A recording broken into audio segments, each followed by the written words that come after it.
तो उसी तरह मनुष्य का जो बीज है, जो आत्मा है, वो मनुष्य योनि में ही जन्म लेता है और योनियों में।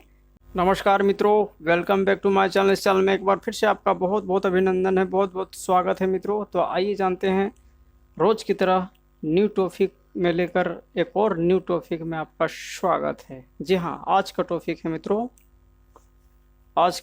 मित्रों कि हिंदू धर्म के लोग कहते हैं कि मरने के बाद 84 लाख योनियां में जाना पड़ता है, 84 लाख योनियां धारण करना पड़ता है। क्या यह सत्य है या असत्य है, क्या यह सही है या गलत है, इसके बारे में चर्चा होगी। तो बने रहे अंत तक वीडियो में। बहुत ही प्रूफ और प्रमाण के साथ ये वीडियो लाए हैं मित्रों, तो अंत तक जरूर देखें। जी हाँ मित्रों, हिंदू धर्म में बहुत सारे लोग साधु संत और शास्त्रों के आधार पर बात करते हैं कि कहते हैं कि मनुष्य आत्मा बड़े भाग्य मानुष तन पावा, सूर नर ये मुनि ने ये गाया। इस तरह करके दोहा तरह तरह के निकाले हुए हैं। उनमें से कहते हैं कि बड़े भाग्य मानुष तन पाते हैं लोग, इसीलिए गरुड़ पुराण में भी ऐसे बहुत सारा आप देखे होंगे कि मनुष्य मरने के बाद सांप में जाएगा, बिच्छा में जाएगा, ये जन्म लेगा, वो जन्म लेगा, नाना प्रकार के बातें उसमें बताया जाता है लोगों को डराने के लिए, ताकि वो पाप कर्म ना करे। इसके लिए वो बताते हैं कि 84 लाख योनियां में जाना पड़ेगा। तो कभी ये 84 लाख योनियां इसलिए कहते हैं क्योंकि उसको गिनाना ना पड़े, लोगों को गिनाना ना पड़े। अगर बोल देगा कि 84 जन्म होता है तो उसको गिनाना पड़ेगा, कैसे कैसे 84 जन्म होता है, कहाँ कहाँ हमने जन्म लिए।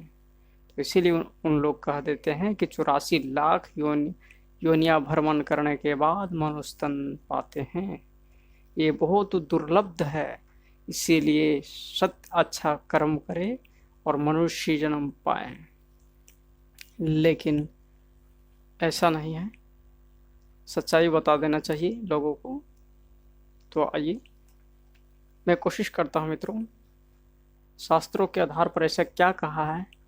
शास्त्रों में से कभी नहीं कहा है कि 84 लाख योनियां धारण करता है। जी हाँ मित्रों, अगर 84 लाख योनियां धारण करता मनुष्य, तो मनुष्य का जनसंख्या भी कम हो जाता है, क्योंकि मनुष्य जैसा आचरण कोई नहीं कर रहा है। तो मनुष्य का जनसंख्या कम हो जाना चाहिए और जानवरों को जनसंख्या बढ़ जाना चाहिए। जी हाँ मित्रों, तो मनुष्य आत्मा जितने भी है अभी बुरे बुरे कर्म करने के बाद मर रहे हैं, और मरने के बाद सब जानवर और योनियों में जा रहा है, यानी जीव जंतु में जा रहा है, जानवरों में जा रहा है। 84 लाख में जा रहा है ना, तो 84 लाख में से जीव जंतु हो गया, जानवर हो गया, जानवर की जनसंख्या बढ़ जानी चाहिए भी, और मनुष्य आत्मा की जनसंख्या घट जाना चाहिए। लेकिन जनसंख्या देखो, जानवर का भी अभी कम हो गया है, मनुष्य के मुकाबले जानवरों की संख्या कम है। आज जंगल में जाए हाथी भी नहीं मिलेगा, ज़्यादा हाथी भी नहीं मिलेगा, ज़्यादा शेर नहीं मिलेगा, हिरन भी नहीं मिलेगा। तो तरह तरह के जानवर जो भी जंगल में है वो धीरे धीरे लुप्त होते जा रहा है, कम होते जा रहा है, और मनुष्यों की जनसंख्या बढ़ते जा रहा है।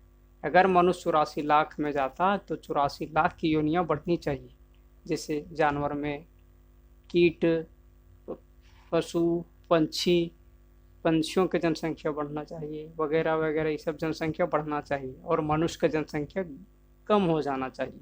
लेकिन यहाँ उल्टा हो रहा है, मनुष्य की जनसंख्या ज़्यादा है, बढ़ते जा रहा है, दिन प्रतिदिन बढ़ते जा रहा है।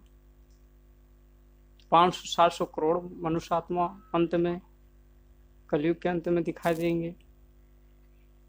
तो शास्त्रों में ऐसा कहीं नहीं लिखा है 84 लाख योनि में भ्रमण करना पड़ेगा, ये लोग बुद्धू बनाते हैं। तो आइए, श्रीमद् भागवत गीता, जो शास्त्रों में सबसे श्रेष्ठ शास्त्र जिसको कहा गया है मित्रों, वो है श्रीमद् भागवत गीता। जो श्रेष्ठ शास्त्रों में से सबसे श्रेष्ठ श्रीमद् भागवत गीता गाया जाता है। तो उन शास्त्रों में से क्या कहता है 84 लाख योनियों के बारे में। इसमें यहाँ तक बोला है मित्रों, श्रीमद् भागवत गीता में 2 अध्याय 22वें श्लोक में बताया गया है कि वासांसि जीर्णानि यथा विहाय नवानि गृह्णति नरो प्राणी तथा शरीराणि विहाय जीर्णानि नयानि संयति नवानि तेहि। अर्थात इसमें बताया गया है कि जिस प्रकार मनुष्य पुराने वस्त्रों को त्याग कर नए वस्त्र धारण करता है, उसी प्रकार मनुष्य पुराने शरीरों को त्याग कर नए शरीर को ग्रहण करता है। लेकिन इसमें नहीं कहा गया है कि मनुष्य 84 लाख योनियां में धारण करता है और जानवरों में जाते हैं।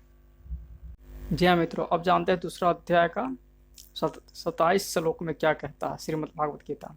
दूसरा अध्याय का 27 श्लोक में कहता है, जातस ही ध्रुवम मृत्यु ध्रुवम जन्म मृत्युश्च। अर्थात जिसने जन्म लिया है उसकी मृत्यु निश्चित है और मृत्यु के पश्चात जन्म भी सुनिश्चित है। लेकिन ये नहीं कहा है, इसमें बताया है जो जन्म लेता है उसका मृत्यु होगा, जिसका मृत्यु होगा उसको जन्म लेना पड़ेगा। लेकिन ये नहीं कहा कि जानवरों में जाएगा, कुत्ते बिल्ले में जाएगा, 84 लाख योनियों में धारण करना पड़ेगा, ये नहीं कहा है। तो श्रीमद् भागवत गीता में भी जब नहीं कहा है तो मनुष्य श्रीमद् भागवत गीता को पढ़ने से उसको बुद्धि ठिकाने में आ जाना चाहिए। क्यों नहीं पढ़ते हैं? और शास्त्रों में गरुड़ पुराण में बोल दिया है कि मनुष्य एक कर्म करोगे तो कुत्ते में, बिच्छे में, सर्प में तो ना जाने कितने कितने योनियों में जन्म लेना पड़ेगा। अरे उसके पास पूर्व प्रमाण है नहीं। अभी भगवान आया हुआ शिव शंकर भोलेनाथ, वो कहते हैं, शिव बाबा कहते हैं का जन्म मनुष्य में ही होगा। क्योंकि जैसे आम का बीज होता है वो आम ही पैदा लेता है, केला का बीज केला ही जन्म होता है।